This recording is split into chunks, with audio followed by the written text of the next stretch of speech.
महत्त्वाची बातमी बदलापूर रेल्वे स्थानकावर संध्याकाळी 6च्या दरम्यान गोळीबाराची घटना घडली आहे। रेल्वे स्थानकावर अचानक गोळीबार झाल्याने काही काळ गोंधळाचं वातावरण निर्माण झालं होतं आणि दोघांवर गोळीबार झालाय। गोळीबार करणाऱ्याला पोलिसांनी आता ताब्यात घेतलंय। बदलापूर शहरात गुन्हेगारीचं प्रमाण वाढल्याचं हे लक्षण आहे का, असा संतप्त सवाल बदलापूरकर नागरिक विचारतात।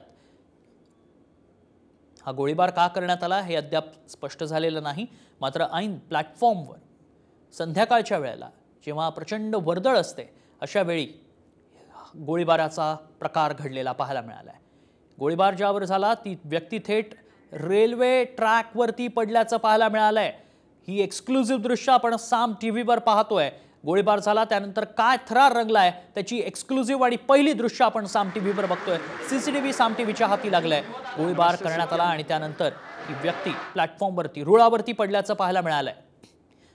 त्यानंतर या व्यक्तीनं ज्यानं गोळीबार केला त्याचा पाठलाग देखील केल्याचं पाहायला मिळतंय।